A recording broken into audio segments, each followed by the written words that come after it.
savez, depuis hier, j'essaye de rencontrer et de prendre la température, d'avoir des informations avec l'ensemble des acteurs du terrain, bien sûr les élus, les socioprofessionnels, les associations, le Grand Conseil coutumier. Ici, c'était important de venir aujourd'hui à Saint-Laurent-du-Maroni, qui n'est pas encore autant touché que Cayenne ou que Kourou ou que Saint-Georges de l'Oyapock, mais on est dans l'anticipation et la préparation de cette nouvelle vague qui touche aujourd'hui la Guyane.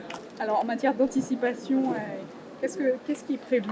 Vous le savez, je suis venue consulter pour pouvoir, avec le ministère de la Santé, prendre une décision sur ce qui a été demandé par certains élus, par aussi certains corps médicaux, de reconfiner aujourd'hui la Guyane, reconfiner en totalité le territoire.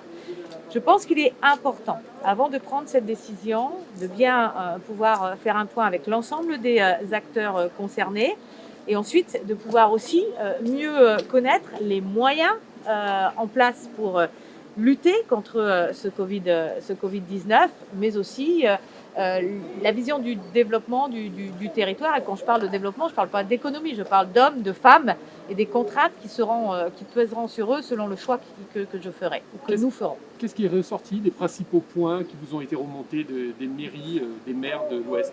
Alors un gros déficit d'information apporté aux maires, c'est ce qu'ils me disent. C'est-à-dire qu'ils estiment qu'il n'y a pas eu suffisamment d'informations données aux maires sur l'évolution de l'épidémie ici en Guyane, ou encore de ne pas être suffisamment en travail collaboratif sur de la prévention dans les territoires qui sont touchés ou dans les communes qui sont touchées.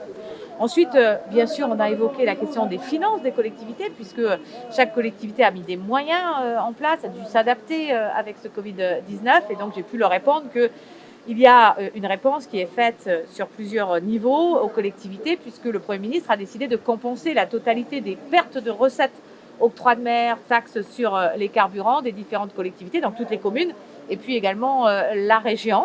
On a parlé d'investissements également futurs. On a parlé de moyens donnés à l'hôpital ici de Saint-Laurent-du-Maroni pour lutter contre ce virus et notamment ceux qui auraient besoin d'être positionnés en réanimation. On peut aller ici à Saint-Laurent-du-Maroni jusqu'à aujourd'hui, c'est ce qu'on me dit, 7 lits de réanimation, mais 7 lits de réanimation pas seulement pour Covid, enfin 7 lits de réanimation au total. Donc tout dépend effectivement du nombre de malades nécessitant aussi de la réanimation à côté. C'est un débat que j'aurai également avec l'ARS ce soir. Pourquoi pas de visite au CHOG aussi à Saint-Laurent? Alors, il y a la question des personnels, mais il y a la question de la direction. Et donc, j'ai rencontré la direction du CHOM, comme je rencontre beaucoup d'acteurs sur le terrain. Tout n'est pas dans le programme publié de la ministre des Outre-mer. J'ai l'habitude aussi de faire beaucoup de rendez-vous à côté qui me permettent de me nourrir avant de prendre des décisions.